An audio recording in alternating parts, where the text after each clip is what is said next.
জয় গুরু বন্ধুরা, শুভ সকাল। কেমন আছো সবাই? আমি ভালো আছি। এই শীতের এই রোদ্দুরটা, মানে শীতকাল আমার পছন্দ না, কিন্তু এই শীতকালে যখন ঘুম থেকে উঠে এই যে রোদ্দুরটা গায়ে লাগে, এটা কিন্তু বেশ ভালো লাগে। কি তোমাদেরও ভালো লাগে? তো তো শীতকালটা আমার একদম পছন্দ না। তো যাই হোক, আমি একটা ছোট্ট অভিজ্ঞতা বলবো বলে তোমাদেরকে আজকে এই ভিডিওটা করছি। তো সেটা হচ্ছে যে, ধরো আমরা প্রত্যেক দিন, মানে প্রতিদিনই সকালবেলা উঠে আমাদের সারাদিন কি কাজ করব, আমরা যে যেরমভাবে কাজের সাথে যুক্ত, আমরা কিন্তু প্রতিদিনই একটা শিডিউল তৈরি করে নিই নিজের মতো করে। বিশেষ করে আমরা মেয়েরা, যারা আমরা ঘর এবং বাইরে দুটোই সামলাই, তারা কিন্তু, যারা ওয়ার্কিং ওম্যান আছি, তারা কিন্তু প্রত্যেকেরই তাদের একটা ছকে বাঁধা থাকে যে আমরা এই টাইমে এটা করব, ওই টাইমে সেটা করব। এই অনুযায়ী কিন্তু আমাদের কাজগুলো করতে হয়। এবার দেখো, যেদিন হয়তো, ধরো প্রত্যেক দিন তো তোমার কাজের শিডিউলটা এক থাকলেও কিন্তু কিছু কিছু দিন কিন্তু কাজের শিডিউল একটা হিউজ থাকে। মানে আজকে একসাথে অনেকগুলো কাজ করতে হবে। তো এরকম আমার জীবনেও হয়, মানে আমার সাথেও হয়। তো আজকেই যেমন আজকের দিনটা আমার বিভিন্ন কারণেই একসাথে শিডিউলের বাইরে গিয়েও আরও অনেক কাজ ছিল। ঠিক আছে? তো জেনারেলি আমার মতো যারা, আমি ভীষণ নার্ভাস একজন মানুষ। মানে আমি ধরো হয়তো পারবো ম্যানেজ করতে, কিন্তু আগে থেকেই আমি ভেবে ফেলি যে ওরে বাবা, এই দিনে আমার এতগুলো কাজ আছে, আমি কি করে সামলাবো, মানে আমার কি করে হবে, আমি কি করে টাইম ম্যানেজ করব। এটা কিন্তু আমরা খুব ভাবতে থাকি।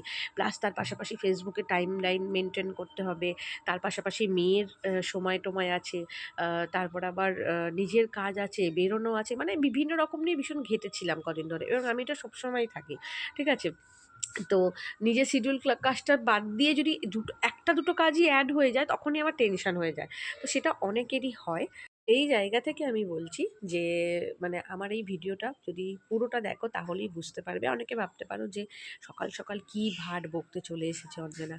না, একেবারেই ভাট না, বকছি না। মানে যেটা বলছি সেটা পুরোটাই নিজের অভিজ্ঞতা থেকে বলছি। আজকেই যেমন আমার নিজের শিডিউলের বাইরে গিয়েও অনেকগুলো কাজ ছিল, জানো তো। তাই দুদিন ধরে ভীষণভাবে টেনশন হচ্ছিল যে এই সোমবারটা আমার এতগুলো কাজ আছে, আমি কি করে সামলাবো। কিন্তু আমি একটা কথা বলবো আমাদেরকে, যেটা হচ্ছে যে, তোমরা যে ভগবানকেই বিশ্বাস করো না কেন, দেখো প্রত্যেকটা মানুষের কিন্তু আলাদা আলাদা পছন্দের ঠাকুর থাকতেই পারে। কেউ শিব ঠাকুরের ভক্ত, কেউ কালী ঠাকুরের ভক্ত, কেউ তারামার ভক্ত, মানে টাইপ অফ মানসিকতাটাও রয়েছে।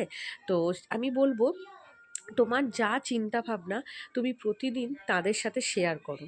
তোমার প্রতিদিনের সকাল থেকেই তুমি যদি বলে দাও যে আমার এই এই কাজগুলো আছে, আমি এইভাবে এইভাবে করতে চাই, আমার বিশ্বাস তুমি সেইভাবে সেভাবেই কাজগুলো করতে পারবে। বা তুমি যদি কোনো সমস্যায় পড়ো, তুমি তাকে যদি জানাও, তো যে আমার এই কাজগুলো এইভাবে করার ইচ্ছা আছে, বা এই কাজগুলো যদি না হয়, এই কাজগুলো যদি হয়, এরকম মানে তোমার যেটা যেটা দরকার তুমি যদি তাদের সাথে শেয়ার করো, তোমার যারা সিংহাসন জুড়ে বাড়িতে বসে আছেন, আমি বলবো তারা তোমার কথা নিশ্চয়ই শুনবে।